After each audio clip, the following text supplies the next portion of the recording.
ጥላ የቡዳ መንፈስ ሁላችሁም የመርገም መንፈስ ተቃጠሉ። በስላሴዎች ስም ግንባር ላይ ታስራችሁ ስገዱ። ቅዱስ እግዚአብሔር ቅዱስ አይ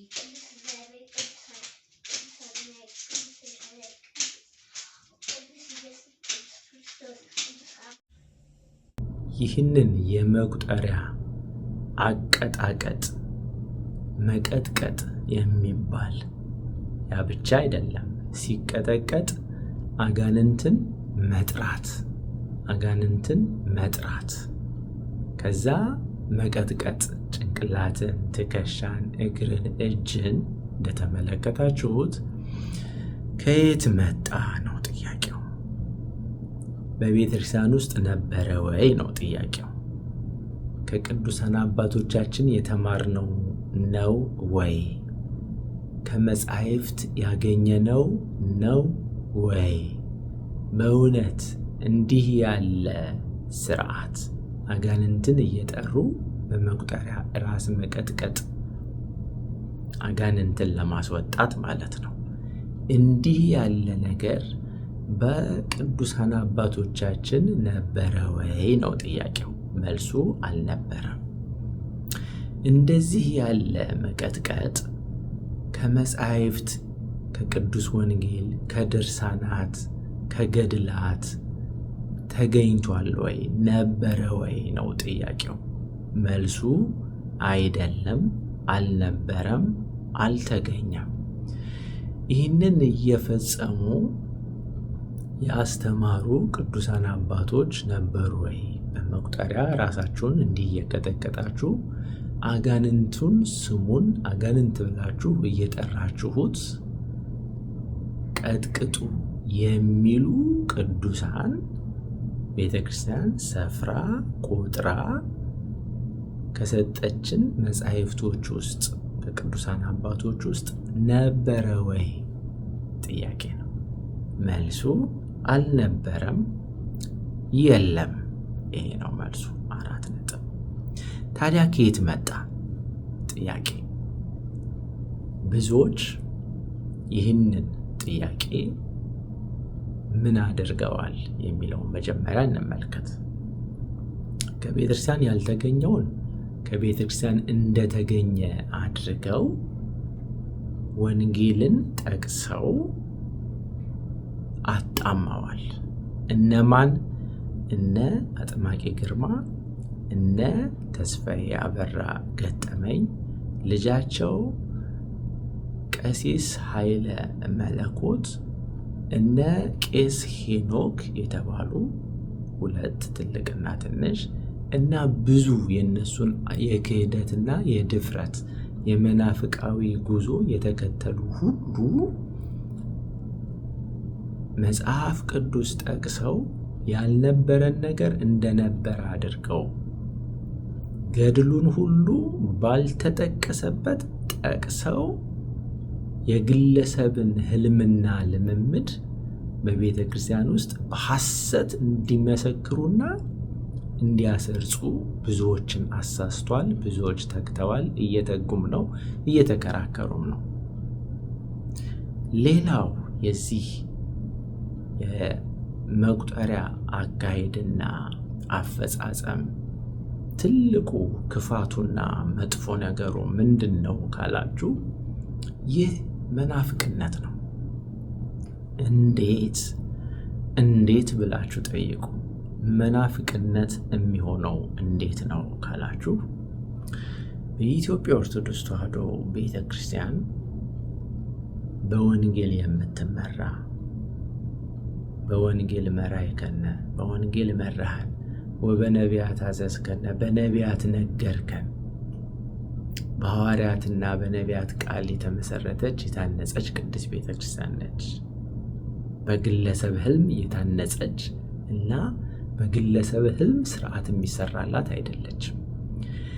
በግለሰብ ህልምና እግዚአብሔር ነገረኝ በሚል ፈውስንም ይሁን መልእክትን የሚያደርሱ የሚያስተምሩ አዳራሻዊ ፓስተሮች ናቸው፣ መናፍቆች ናቸው። እንደምታውቁት ሁላችሁ የምታውቋቸው ብዙዎቹ ፓስተሮች በፕሮቴስታንቱ ዓለም፣ በመናፍቃኑ ዓለም እግዚአብሔር ዛሬ እንዲህ ብሎኛል፣ በህልሜ እግዚአብሔር እንዲህ ተናገረኝ፣ በራእይም እንዲህ ተናገረኝ፣ ስለዚህ እዚህ አዳራሽ ውስጥ ያላችሁ ሁሉ ውጡና እንዲህ አድርጉ በማለት ጥንቁልናን፣ ሐሳዊነትን መናገርና ያም ህዝብ መስማትና መተግበር የተለመደው በኦርቶዶክሳዊ አስተምህሮ ሳይሆን በመናፍቃን ቤት ብቻ ነው።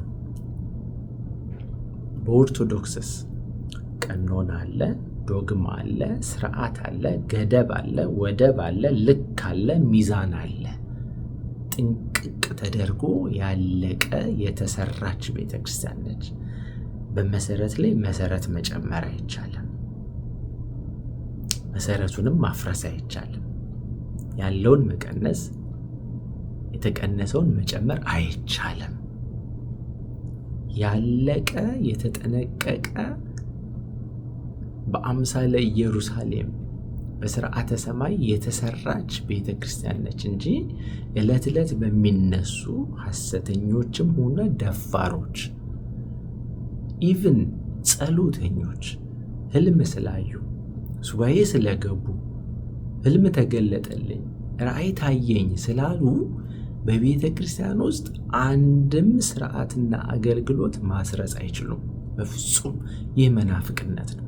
ይህንን ያደረጉ አጥማቂ ግርማ ናቸው። እሳቸው መሩ፣ ህዝቡንም ማሳሳቱ፣ ህዝቡም ፈጸመው። ብዙ ህዝብ ማለት ነው። ይሄ ሊሰመርበት ይገባል። ስለዚህ ይህ ጉዞ መናፍቃዊ ጉዞ ነው። በጣም የሚያስወግዘው ትልቁ ክፋት ይህ ነው። ነጥብ ይሄ ያዝ። እሺ አሁን ይህንን ካለ በኋላ ከአጥማቂ ግርማና ከአጥማቂ ግርማ ብቻ የመጣ እንግዳ ልምምድ መሆኑን እግዚአብሔር መንፈስ ቅዱስ አፋቸውን ጸፍቶ እንዲናገሩት አስገድዶ እጃቸውንም እንዳይክዱትና ተከታዮቻቸውም እንዳይክዱ መጽሐፍ እንዲጽፉ ምስክር ይሁንባቸው ዘንድ መንፈስ ቅዱስ አስገድዷቸው ይህንን ሐሰት በመጽሐፍ ላይ ሁሉ ጽፈውታል። ምንጩ ይሄ ነው። ስለዚህ የዚህ የሐሰት ምስክር ማን ናቸው? ራሳቸው አጥማቂ ግርማ ናቸው ማለት ነው። መረጃ አንድ ከምን ተገኘ? የአጥማቂ ግርማ ወንድሙ መጽሐፍ ቅጽ 4 የሰው ቃርሚያ። ደግመዋለሁ። የአጥማቂ ግርማ ወንድሙ መጽሐፍ ቅጽ 4 የሰው ቃርሚያ በሚል መጽሐፋቸው የሐሰት ምንጭ ተገልጧል። የሰው ቃርሚያ ቅጽ 4 የተባለው መጽሐፋቸው ላይ ማውጫ በሚለው ኢንዴክስ ወይም ማውጫ ላይ ትሄዱና በቁጥር 41 እና 45 መሃል እንደዚህ የሚል ማውጫ አስቀምጠዋል። የራሴንና የህብረተሰቡን ችግር ለማየት የወሰድኳቸው እርምጃዎች ይላል ማውጫው። የመጽሐፍ የማን ነው? የአጥማቂ ግርማ ወንድሙ። ርዕሱ ምን ይባላል? የሰው ቃርሚያ ቅጽ 4። ማውጫ ላይ ስትሄዱ ከቁጥር 45 ነው፣ ይቅርታ፣ በቁጥር 41 ዝቅ ብላችሁ ስታነቡ የራሴንና የህብረተሰቡን ችግር ለማየት የወሰድኳቸው እርምጃዎች ይላል። ኦኬ ናው ወደ ፔጁን ነግባ። እንደዚህ ሲሉ ያስቀምጡታል ፔጁ ላይ። እሺ ወደ ገጽ 48 ነግባ። የሰው ቃርሚያ ቅጽ 4 ፔጅ ወይንም ገጽ 48 እንግባ። እናንተ አንብቡት ሙሉውን ከፈለጋችሁ። እኔ ግን አስፈላጊውን ምንጭ ነው ማሳያችሁ። ሱባኤ ለመያዝ ይላል። ሱባኤ ለመያዝ ወይንም ይላሉ አጥማቂ ግርማ በገጽ 48 ላይ ሱባኤ ለመያዝ የሚያስፈልጉ ነገሮች በመጀመሪያ የወይራ እንጨት አዘጋጅቼ 3 ቀን ጸሎት አደረኩበት አሉ። ሱባኤ ለመግባት ለ3 ቀን ዝግጅት አደረጉ፣ ጸሎትንም አደረጉ። ያም በራሱ በሌላ ቪዲዮ እንመጣበታለን። ሱባኤ ያዙ። ወረድ እንበልና እንመልከት። ሱባኤ ለመያዝ የሚያስፈልጉ ነገሮችን በመጀመሪያ የወይራ እንጨት አዘጋጅቼ ለ3 ቀን ጸሎት አደረግሁበት። ከዛም ጸሎት የተደረገበት የወይራ እንጨት በእሳት ከነደደ በኋላ አመዱን ወሰድኩና የጸሎት ቤት ውስጥ ለ3 ቀን ሱባኤ ያስኩኝ። ይህንን የሚሉት ማን ናቸው? አጥማቂ ግርማ ወንድሙ። እሺ፣ 3ቱንም የሱባኤ ቀን አመዱን የድሮ ቁርበት ላይ እየነሰነስኩ መተኛት ጀመርኩ።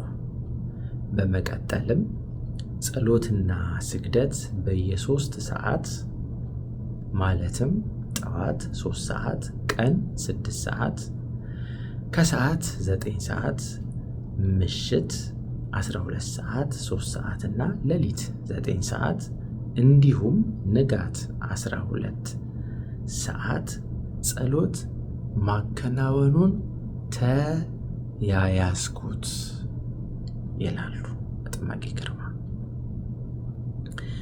በ3ኛው ቀን ውስጥ በ3 ቀን ውስጥ የታዩትን ህልሞች መዘገብኩና የዮሐንስ ወንጌል አንዳንድ ምዕራፍ መጀመሪያ በማንበብ ህልሙን በቀላሉ ለመተርጎም ቻልኩኝ።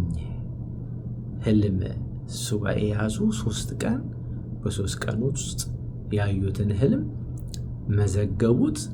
ከዛ በኋላ ደግሞ ተረጎሙት ማለት ነው። ማን? አጥማቂ ግርማ። ህልሙን ያየው ማን ነው? አጥማቂ ግርማ። ሱባኤ የገባው ማን ነው? አጥማቂ ግርማ። ህልም ያየው ማን ነው? አጥማቂ ግርማ። ህልሙን የመዘገበው ማን ነው? አጥማቂ ግርማ። ህልሙን የተረጎመው ማን ነው? አጥማቂ ግርማ። ከዛስ የህልሙ አይነት የሚወሰነው በጸለይክበት ጉዳይ አይነት ስለሆነ ነገሮቹን በጥልቀት ለማስተዋልና ለመረዳት 3ቱንም ቀን ስጋ ወደሙን መውሰድ እጅግ አስፈላጊ ነበር አሉ አጥማቂ ግርማ። በመሆኑም እኔም የዚሁ የሱባኤ ሰዓት 3ቱንም ቀን ወደ ፈጣሪዬ ጸለይሁ። በመጀመሪያው ቀን ከፈጣሪዬ ያገኘሁት መልስ ወደ ጉባኤው የሚመጣው ህዝብ ሁሉ እዚህ ጋር ልብ በሉ። አሁን ህልማቸውን መናገር ሊጀምሩ ነው።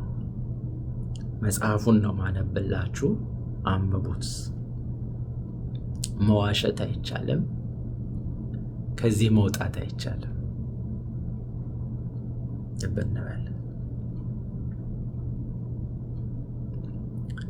በመሆኑም እኔም በዚህ የሱባኤ ሰዓት 3ቱንም ቀን ወደ ፈጣሪዬ ጸለይሁ። በመጀመሪያ ቀን ከፈጣሪዬ ያገኘሁት መልስ ወደ ጉባኤው የሚመጣው ህዝብ ሁሉ አብዛኛው በጀርባውና በትከሻው ላይ ጭላዳ ዝንጀሮ ያዘለ ነበር። በህልማቸው ያዩት ማለት ነው። በሁለተኛው ቀን በጉባኤው ህልማቸውን ማለት ነው። በሁለተኛው ቀን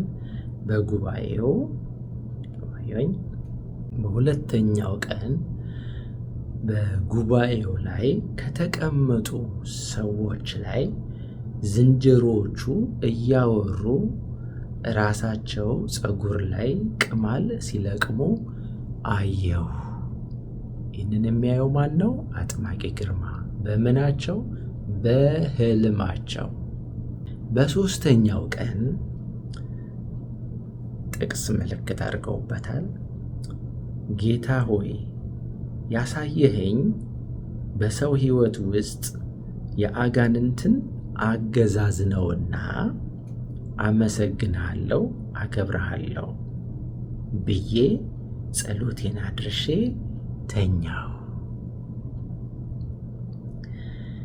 ሲነጋ 11 ሰዓት ላይ 11 ሰዓት ሲል ሲነጋ 11 ሰዓት ሲል በህልም ሸለብታ ጥቅስ ምልክት አድርገውበታል። አጋንንት ብለህ ጥራው ይታዘዝሃል፣ በመቁጠሪያም ከጀርባው ላይ ምታው፣ ጥቅስ ዘጓት የሚል ልብ ድረስ የሚገባ ድምፅ ሰማሁና ባነንሁ። አያችሁት? አጋንንት ብለህ ጥራው ማለትን ከማን ተማሩ? በህልማቸው። ማን? አጥማቂ ግርማ። አጋንንት ብለህ ጠርተህ በመቁጠሪያው ምታው የሚለውን ከማን ተምረው አስተማሩ? ከህልማቸው። ማን? አጥማቂ ግርማ። ሕፃኑ ያደረገውን አያችሁ አይደለ? እናቱ በል የምትለውን አይነ ጥላ፣ ዛር፣ ቅብጥርሶ እያለች አጋንንትን ስም ታስጠራዋለች። ከየት? ከወንጌል አግኝታው አይደለም። ከማን አግኝታው? ከአጥማቂ ግርማ ህልም። የእግዚአብሔርን ቃል ነው የምትፈጽመው ያለችው? አይደለም። የማንን ቃል ነው የምትፈጽመው? የአጥማቂ ግርማን ህልም።